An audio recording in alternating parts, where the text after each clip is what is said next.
చేతి వృత్తిదారుల ముఖ్య కార్యకర్తలతో సుందరయ్య భవన్లో చేతి వృత్తిదారుల రాష్ట్ర కన్వీనర్ భాస్కర్ ప్రెస్ మీట్ నిర్వహించారు.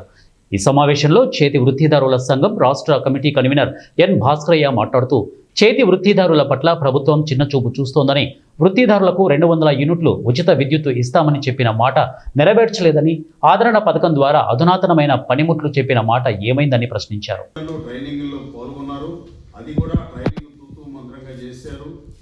ఏ ఒక్కరికి కూడా 2 లక్షల రూపాయలు రుణాలు ఈ రాష్ట్రంలో ఇవ్వలేదు. ఇది చాలా దుర్మార్గమైన విషయం. కానీ కేంద్ర ప్రభుత్వానికి సంబంధించిన ప్రజాప్రతినిధులు కొంతమంది అనేక రకాలుగా మాటలు చెప్పి వృత్తిదారులను మభ్యపెట్టే ప్రయత్నం చేస్తున్నారు. ఇది అన్యాయమైన విషయం.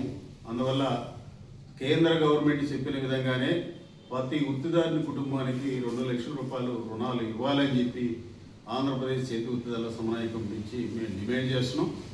అదేవిధంగా రాష్ట్ర ప్రభుత్వం ఈరోజు రాష్ట్ర ప్రభుత్వం చెప్పేటటువంటి మాటలు 47,000 కోట్ల రూపాయలు వృత్తిదారులకి బీసీలకి బడ్జెట్ కేటాయించామని చెప్తున్నారు. చెప్పారు కూడా, వాస్తవమని అనిపిస్తుంది.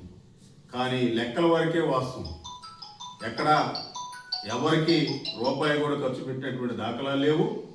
ఈ 47,000 కోట్ల రూపాయల బడ్జెట్లో ప్రభుత్వం ఏదో ఒక స్కీమ్ పెడితే ఆ స్కీమ్లో లెక్కేసి బీసీలో ఇది ఎంత ఖర్చు పెట్టామని చెప్పి మా దానికి చూపించే ప్రయత్నం చేస్తున్నారు. ఇది అన్యాయం.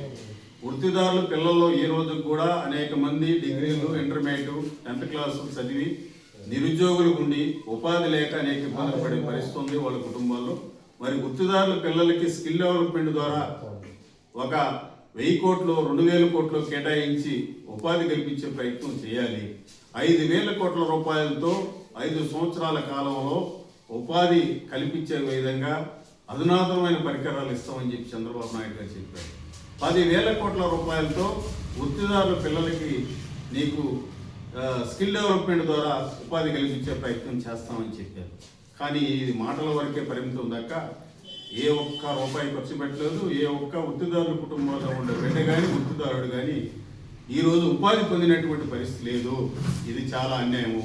1000 కోట్ల రూపాయలు ఆదరణ పథకం కింద కేటాయించామని చెప్పారు. ఆ 1000 కోట్ల రూపాయల్లో రూపాయి కూడా ఖర్చు పెట్టలేదు. చాలా అన్యాయం. మళ్ళా బడ్జెట్లో అదే చెప్పేదాని కోసం ప్రయత్నం చేస్తున్నట్టుగా అనిపిస్తుంది. ఇది అన్యాయమైన విషయం. 56 కార్పొరేషన్లు, 139 కులాలకు సంబంధించినటువంటి కార్పొరేషన్లు, 56 మంది చైర్మన్లు, ఇప్పుడు చాలా మంది చైర్మన్ని ప్రకటించారు.